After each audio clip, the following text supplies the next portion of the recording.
20절 제사장 사독과 선지자 나단과 여호와의 아들 분하야와 그렛 사람과 블렛 사람이 내려가서 솔로몬을 다윗 왕의 노새에 태우고 인도하여 기온으로 가서.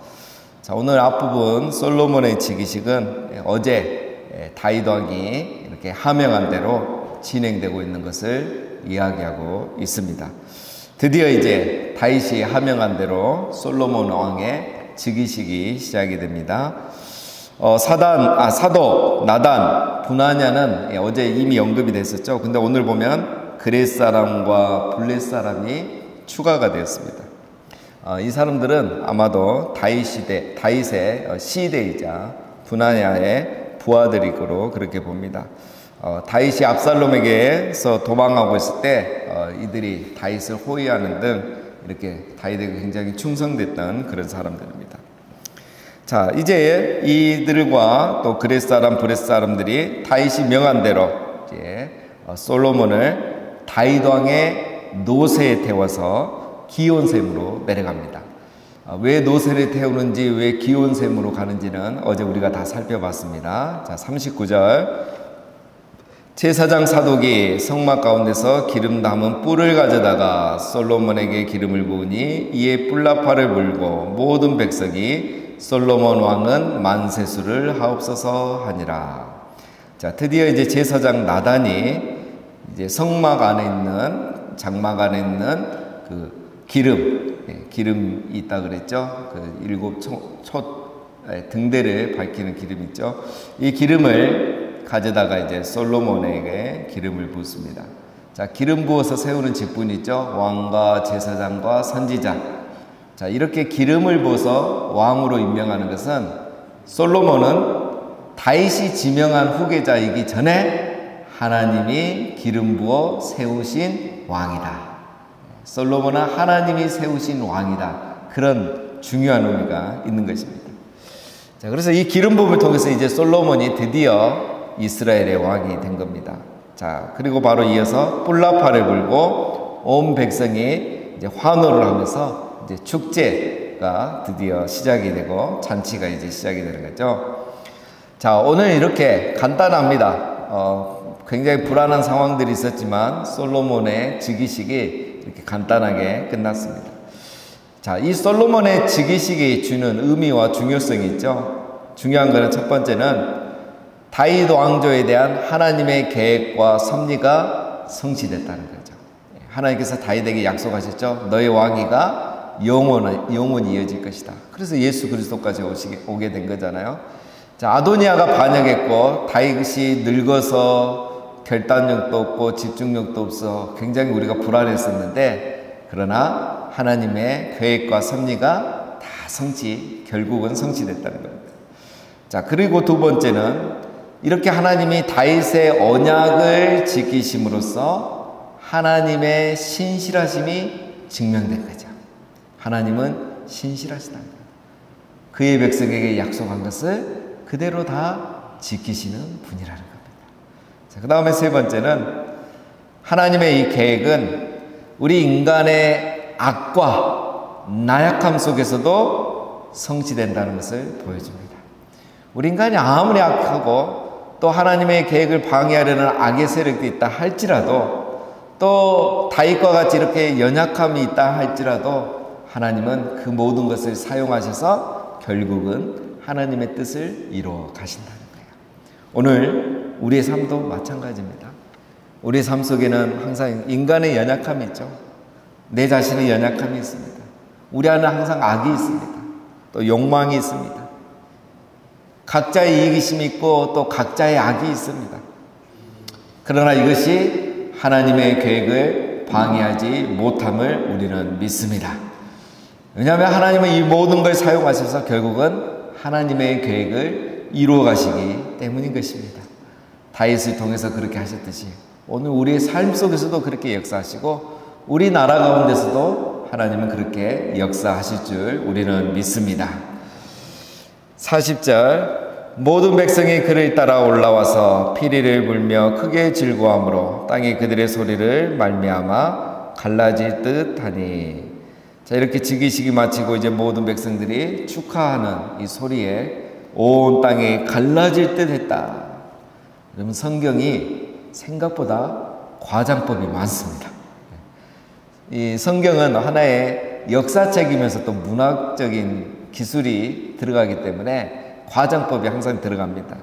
그래서 지금 보면 얼마나 백성들이 환호했으면 땅이 갈라질 듯 하더라. 자, 이거는 이제 그 과장법이죠. 이만큼 온 백성들의 지지를 받았다라는 것이죠. 여러분, 그래서 성경을 읽을 때 그 과장법, 이 강조하려는 것을 잘 우리가 봐야 됩니다. 예를 들면 가나안 정복할 때 가나안 족속을 모두 다 진멸했다. 자, 이 말은 한 명도 안 남기고 다 죽였다 그런 말이 아닙니다. 나중에 보면은 사사기에 보면 살아있는 사람들 많잖아요. 이 말은 도저히 불가능한 일인데 하나님이 함께 하셔서 가나안 땅 대부분을 다 정복했다. 이것을 강조를 그렇게 하는 겁니다. 지금 본문도 마찬가지죠. 자, 그래서 이 축하하는 함성의 소리가 얼마나 컸는지 이 소리가 저 멀리 있는 아도니아에게까지 들립니다. 41절에 아도니아와 그와 함께한 손님들이 먹기를 마칠 때에 다 들은지라 요압이 뿔납할 소리를 듣고 이르되 어찌하여 성읍 중에서 소리가 요란하냐. 자, 아도니아도 이때쯤 이제 자기들만의 그 즉위식을 하고 잔치를 하고 이제 이렇게 먹고 있었습니다. 그러다가 요압이 소리를 듣죠. 성읍 쪽에서 뿔납할 소리가 들린 거예요. 아도니아가 있는 이곳은 에느노겔이라 그랬죠. 이 에느노겔은 기온샘에서 남쪽으로 600m 정도 떨어져 있습니다. 그리고 지형도 기온보다 훨씬 낮아요. 그러니까 이 기온에서 지금 함성을 지르고 또 성 안에서 함성을 지르는 이 소리가 멀지 않기 때문에 다 그대로 들린 거죠. 자, 이 뿔납할 소리를 듣고 이제 요압이나 아도니아가 긴장을 하죠. 이유가 있습니다, 여러분. 이 뿔납할을 불 때는 딱 정해져 있습니다. 전쟁을 시작할 때, 또는 절기를 시작할 때, 또 사람을 모집할 때, 광야에서, 그리고 찬양할 때 이렇게 붑니다. 근데 지금은 무슨 상황인지 알 수가 없는 거예요. 이거 전쟁도 아니고 절기도 아니고 갑자기 이렇게 이스라엘 백성을 모을 일도 아니잖아요. 뭐 절기 때나 전쟁을 할 때 이제 사람을 소집할 때 부는 건데 희한한 일이죠. 그래서 긴장을 하고 있었습니다. 그런데 마치 이 성 쪽에서 요나단이 왔습니다. 42절에 말할 때 제사장이 아비아달의 아들 요나단이 오는지라 아도니아가 이르되 들어오라 너는 용사라 아름다운 소식을 가져오는도다. 자, 아비아달의 아들 요나단이 이 소식을 전하기 위해서 왔습니다. 큰일 날 상황이잖아요. 그래서 아도니아가 묻습니다. 묻는 게 아니라 이렇게 말하죠. 너는 용사라 아름다운 소식을 가져오는도다. 자, 여러분, 이게 무슨 말입니까? 원래 정상적이면 어떻게 말하는 게 맞죠? 야, 이게 성읍 쪽에서 이 소리가 들렸는데 이게 무슨 소리야? 저게 무슨 일 있어? 지금 큰일 났어? 전쟁이 났어? 이렇게 물어봐야 되죠. 근데 너는 용사라 아름다운 소식을 가져왔지? 이 말은 자기가 보고 싶은 대로 보고 자기가 생각하고 싶은 대로 생각하고 있는 거예요. 좋은 소식 주라 이거죠. 악인들의 특징이죠. 자기 중심에서 판단하는 겁니다. 듣고 싶은 말만 듣고 생각하고 싶은 대로 생각하는 거예요. 그렇게 판단하는 거예요. 지금 아도니아가 그렇게 하고 있죠. 그러나 그가 기대하는 소식이 아니었습니다. 43절에 요나단이 아도니아에게 대답하여 이르되 과연 우리 주 다윗 왕이 솔로몬을 왕으로 삼으셨나이다. 왕께서 제사장 사독과 선지자 나단과 여호야다의 아들 브나야와 그렛 사람과 블레셋 사람을 솔로몬과 함께 보내셨는데 그들 무리가 왕의 노새에 솔로몬을 태우다가 제사장 사독과 선지자 나단이 기온에서 기름을 부어 왕으로 삼고 무리가 그곳에서 올라오며 즐거움으로 성읍이 진동하였나니 당신들에게 들린 소리가 이것이다. 요나단이 용기 있게 사실을 그대로 말합니다. 이거 사실 쉽지 않거든요. 방금 아도니아가 자축하면서 자기 즉위식을 했는데 밑에서는 다윗이 솔로몬을 왕으로 세웠다고, 그리고 그 함성 소리였다고 사실대로 얘기하는 거예요. 아도니아의 기분이 어떻겠습니까? 자, 46절 또 자세히 이야기합니다. 또 솔로몬도 왕자에 앉아있고 왕의 신하들도 와서 우리 주 다윗 왕에게 축복하여 이르기를 왕의 하나님이 솔로몬의 이름을 왕의 이름보다 더 아름답게 하시고 그의 왕위를 왕의 위보다 크게 하시기를 원하나이다 하매 왕이 침상에서 몸을 굽히고 또한 이르시기를 이스라엘의 하나님 여호와를 찬송하리로다. 여호와께서 오늘 내 왕위에 앉을 자를 주사 내 눈으로 보게 하셨도다 하셨나이다 하니. 아이고, 더 자세한 상황을 전해줍니다. 그렇죠? 왕의 신하들과 모든 백성들이 솔로몬의 즉위식을 축하했고 또 다윗 왕도 축하하고 축복했다는 거죠. 이 보면은 여러분 43절부터 방금 48절까지 보면 솔로몬의 즉위식과 아도니아의 자축하는 즉위식이 차이가 있죠. 다윗이 솔로몬을 왕으로 지명한 즉위식이었고 그 다음에 아도니아는 자기를 스스로 높이는 자축하는 즉위식이었고 그 다음에 두 번째는 솔로몬의 즉위식은 공인된 사람들을 통해서 공인된 절차를 통해서 임명이 되는 거죠. 제사장, 선지자, 그 다음에 군사령관. 그러나 아도니아는 자기들이 좋아하는 따르는 측근들만 모아서 비공식적으로 자축을 했습니다. 그리고 오늘 마지막 46절에도 보면은 왕의 신하들과 모든 백성들이 또 다윗 왕까지 솔로몬의 즉위를 축하해주고 축복했죠. 그러나 아도니아는 일부 지지자들, 자기 동생들, 그것도 뭔지도 모르고 왔다가 그냥 어떻게를 축하해주는 그런 사람들이 함께 있었죠. 그리고 이들은 결국 잠시 후면 이제 다 아도니아를 버리고 도망가는 일이 생깁니다. 자, 이렇게 극명하게 대조가 되는 거죠. 그래서 아도니아가 딱 비교해도 벌써 상황이 다르잖아요. 굉장히 두려웠을 겁니다. 자, 49절. 아도니아와 함께한 손님들이 다 놀라 일어나 각기 갈 길로 간지라. 아도니아도 솔로몬을 두려워하여 일어나 가서 제단불을 잡으니. 자, 이 소식이 알려지자마자 함께 있던 사람들은 다 자기 살 길로 각자 도색 다 도망간 거예요. 자기의 이익을 따르는 사람들은 항상 이렇죠. 자, 두 번째 아도니아는 어떻게 합니까? 솔로몬이 두려워서, 그렇죠? 장막에 있는 성막에 있는 번제단, 번제단을 보면 4개의 뿔이 있습니다. 각 모서리에 그 뿔을 잡고 있는 거예요. 이게 율법을 아는 거죠. 구약에 보면 이제 고의성이 없이 사람을 죽이는 경우 자기 이제 보복을 하려고 할까 합니까? 그러면 그 번제단 뿔을 잡고 있는 거예요. 그러면 이제 그 상황을 검증해서 이 사람을 이제 살려주는 거죠. 하나의 도피성 그런 역할입니다. 자, 이렇게 했던 거는 이제 아도니아가 자기가 죄가 있기 때문에 불안하다는 거죠. 사람 죽이지도 않았잖아요. 그러니까 자기를 살려달라는 거예요. 용서해달라는 겁니다. 겁을 엄청 먹은 겁니다.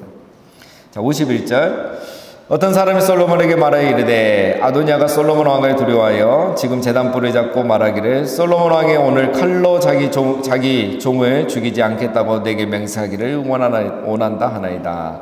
자, 어떤 사람이 이 상황을 또 자세히 솔로몬에게 알려줍니다. 아도니아가 지금 뿔만 잡고 있는 게 아니라 솔로몬 왕이 자기를 죽이지 않겠다고 약속했다는 거예요.